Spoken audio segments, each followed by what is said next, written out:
Hey, welcome back to the VR Aperture, your source for the most detailed news in virtual reality and reviews from an engineer's perspective.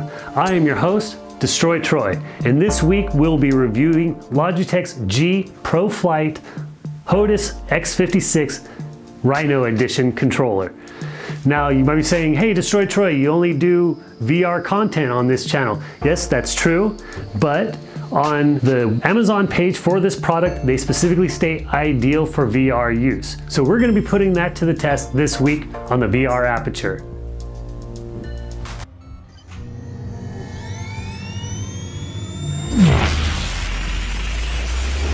Welcome back once again. And like we said, we're going to be reviewing the Logitech G Pro Flight X56 HOTAS controller Rhino Edition. And we're specifically covering this now, even though this is an older product, because Microsoft recently came out with a new version of their flight simulator, and they've recently updated it for use for virtual reality. So we figured some people will be going out and trying to buy a new flight stick to increase the immersion factor of their VR experience. It is one of the better looking flight sticks. It's obviously very intricate looking. When you see online the Rhino edition, which is this blue pattern that you see on it, the normal edition is all black. You'd be thinking, oh wow, that's pretty sharp, you know. I got it out of the box, and right away I thought maybe this was a return because the pattern on it is weathered. It looks weathered. I'm not really sure why they chose to go with that design with this Rhino edition. It's a very sharp pattern from afar, and you bring it in and it's all kind of cracked and weathered looking, and you'd think with $400 high-end controller, why would you want it to look weathered? I don't understand that. But moving on from that, it's also, the buttons are RGB lit. So there's rings around all these toggle switches and radial buttons, and they're backlit underneath the top hats. Getting into the feel of the controller, it actually has a wonderful feel. I noticed right away, which I wasn't expecting, the kind of pressurized hydraulic feel of the throttle, which is also tunable, and it just has a very nice feel. The texture on the controller, on all the surfaces, is a nice, like a grippy, non-slip, rubberized plastic, I guess. It has a nice feel, feels, you know, high quality. The overall, you know, weight, they're pretty weighty. I'm not sure if most of that's just from maybe heavy bass, or if it's actually, you know, from all the internal components making up that. It's hard to say, but it feels heavy and durable. In contrast, though, I would say to the throttle, the flight stick has a lot of free play. If we can kind of bring it up and show it to you. And you can probably hear that. So for a $400 controller, we would actually consider this unacceptable. It should be a lot tighter. This controller does come with 4 different springs, which are replaceable under here, which will change the tension of the stick, but none of the springs take away that plate. We mentioned how it comes with 4 springs to adjust the tension on the flight stick. It's moderately easy to change it out. Once we figured it out the first time, after that it's fairly simple to swap them in and out fairly. This unscrews. This top base has a ring where this unscrews and the whole top comes off, and then there's a little retainer ring in there, and then you flip out the spring, put the retainer ring back in, screw that back on, and that's all there is.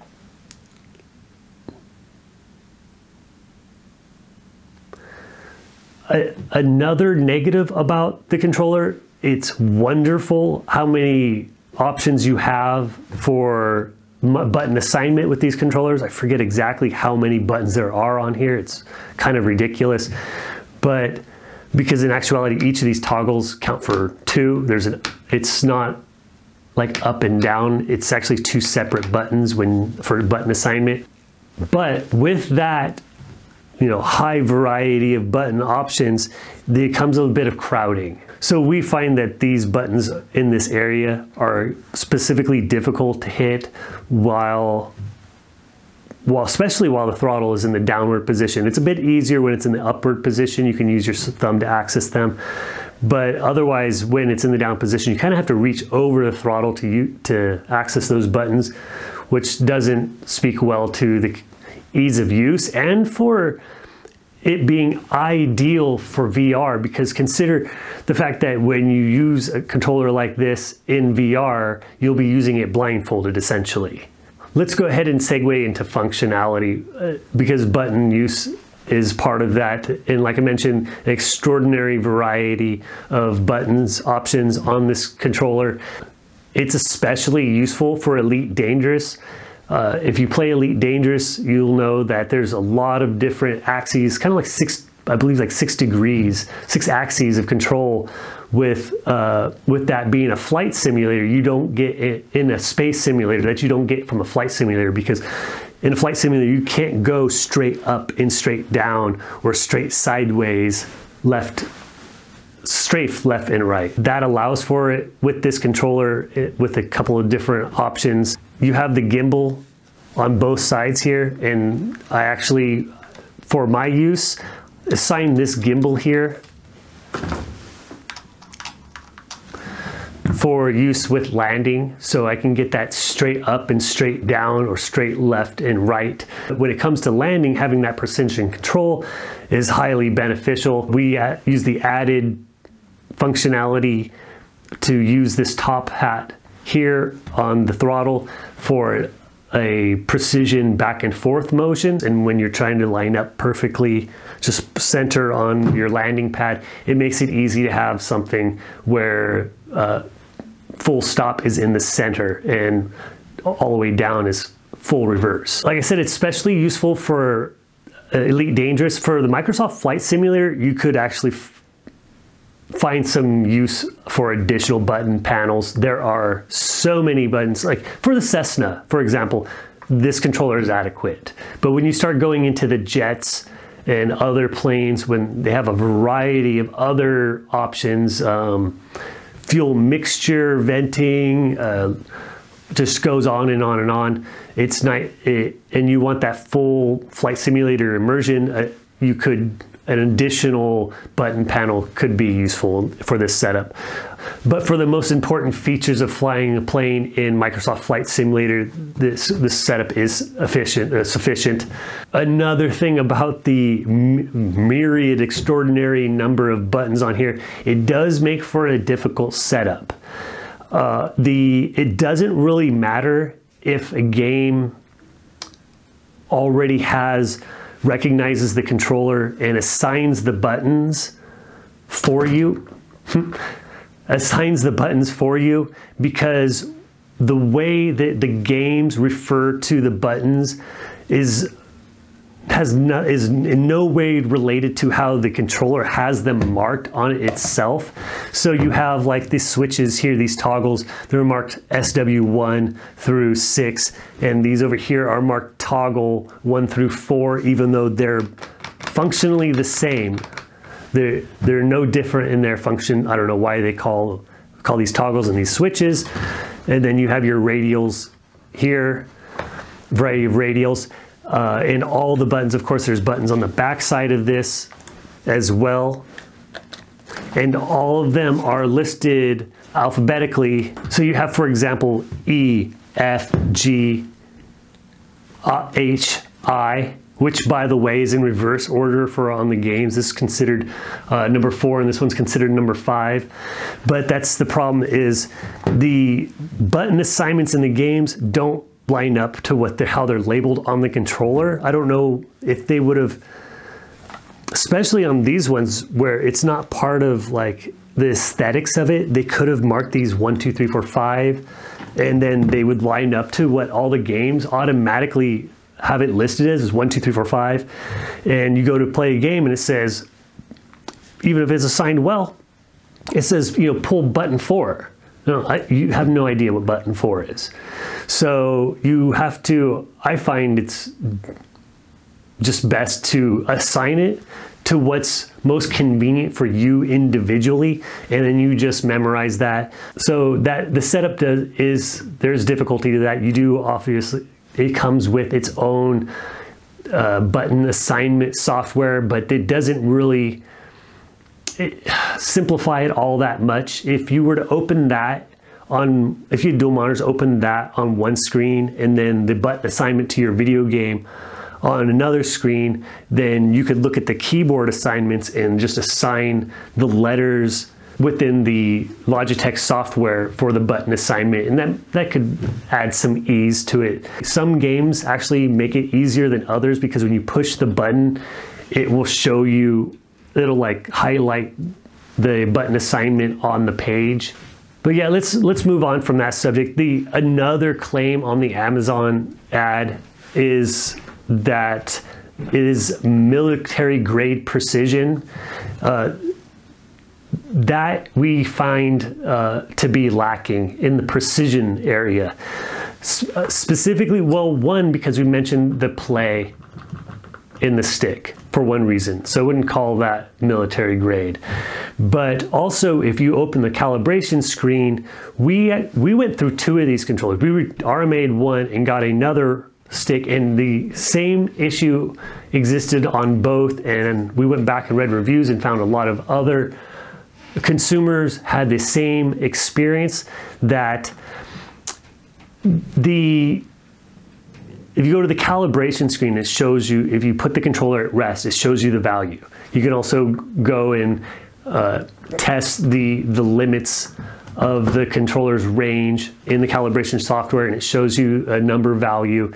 But you see when the controller is perfectly at rest and nothing's being applied, though a variety of those axes never come to rest at zero. They're constantly bouncing around. And so this actually does create some issues. And in addition to that, even, there's a lot of people have complained about ghost inputs, and both controllers had the exact same ghost input. The ghost input is that you'll get a blip every so often. Blip, blip, and it's an input coming from nowhere. You're not touching it, it's just a ghost input. And to wrap up the issue of the military grade precision claim, the quality control in general we find from these are lacking. Like for instance, on this controller, this was the second one we bought. This is the number one button position on the throttle. It's actually sticks. You hear that? You should hear click, click, click in, click, click, release. So that's kind of another example of the quality control. Moving on from that, we're going to talk about why we're doing the review in the first place. It's application for VR. Like we mentioned, the advertisement states ideal for VR use, and they state that because, according to them, the variety of, how do they put it, subtle distinctions in button feel and shape. Now there is, like for example, we have two, basically they're top hats. They're just like the top hats here. There's two top hats here. They're four directional, and they do feel different from each other. The first one is like a smooth concave, and the other one has a bit of a convex portion to it, and the one is textured and the other one's smooth. So that's an example where they might be making that claim. These two radial buttons feel exactly the same to each other. These toggles feel exactly the same as each other. There are these guides here in between these buttons that you might be able to use to help you from hitting the wrong button or multiple buttons at one time, specifically multiple buttons at one time. It does help a little bit, but it's much more a factor of memorization and muscle memory to be able to hit these buttons while essentially blindfolded than it is the texture. Because the texture of these buttons, one, they're identical between these toggle switches, especially these four where there is no bar that separates them, and these two radial buttons don't have any difference in their texture. So you have to still kind of feel your way around. I find myself personally looking down the bridge of my VR headset all the time. There, for me, I have a bit of a gap, probably produced by my large nose. And so it's actually, I don't mind that light bleed because I can still see the real world through here if I need to do some little bit, like grab the mouse or something. So I do find myself looking down my nose to access the buttons, which admittedly isn't ideal because it kind of takes you out of the immersion. If you could still kind of see the real world, or you have to look at the real world while in VR to fly or to use your user interface, then that kind of diminishes that immersion factor, right? So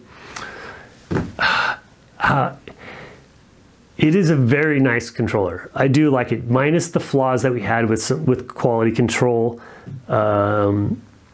The games that are unaffected by the ghost inputs, especially Mech Warrior was a game that we tried it out on, and admittedly that doesn't have anything to do with this video because it's not a VR game, but that was one that gave us a little bit more trouble. The Microsoft Flight Simulator, it's difficult to say because if you're playing, you always have wind in a true flight simulator, and it's hard to say whether the drift that I experience in the game is from the wind or if I'm having drift from the controller. The last thing I'd touch about is the fun factor, and I was just kind of talking about that already, but in comparison, let's say, to our old Logitech controller, it is a massive difference, right? In quality, obviously, and options and all that. One of the big reasons why this controller is an improvement, why that claim somewhat is true, is because they do put a lot of the buttons directly under your finger control. We have a lot more buttons accessible without moving your hand off of the stick or throttle than you do with some other controllers, this being, depending on where you see it, between usually $40 to $60. I think I've seen it as high as $80. You have your one hat with 4 directions and 4 buttons, 5 if you count the trigger. This is oftentimes, well, 6 if you count. This is oftentimes used as a shift button. And then you have the 6 buttons here and then the throttle as well, right? And I find that with the 6 buttons here, that I have to, while playing, because I'm blindfolded, I have the VR headset on, find the top button and then move down to find the middle buttons. If you try to hit these 2 middle buttons here without looking at them, you're not sure what you're actually hitting. And so having all the buttons accessible, so many of them, without having to move your hands, does somewhat add validity to their claim as being useful for VR, but I would in no way say that these controllers are ideal for VR. Controllers aren't going to be ideal for VR until they have their own trackers. And so that way you could actually see it in VR, move it, locate it, be able to grab it without having to blindly wander for it, which is kind of in the case of sometimes I take my hands off to like grab, maybe do something over here, and I go back to the stick and I'm trying to find it, right? So until controllers start including a tracker, they're not going to ever be ideal for VR, in our opinion. It's still awesome, okay? Playing Star Wars Squadrons with this controller in VR is awesome, especially with this hydraulic feel of the throttle. It really kind of gives you that feeling you're in the cockpit. What else we try? The Microsoft Flight Simulator, like we mentioned. It was wonderful to have the kind of authentic feel and have all these buttons available to you. Then we had, what was the last one? Oh yeah, mentioned it too. Elite Dangerous, which that was awesome for as well. The being able to have the gimbal to use for landing, and it was just awesome. you have to try it. It's Elite Dangerous, and this controller in VR is just a wonderful combination. If you get the chance to try it, we highly recommend it. But that wraps us up for this review. The quick summary is that it's a pretty awesome controller. It's got its flaws. There are some quality control issues, which, by the way, this might ward you off even more, considering that they have some quality control issues that we had a very difficult time contacting Logitech's customer service. We called twice. We waited on over half an hour each time. In both times, we were accidentally disconnected within about 30 seconds of the call. And that's bad. And we gave up. We're like, okay, we're putting it in an RMA. We're not going to try and... We're still within our return window with Amazon, so we just returned the first one.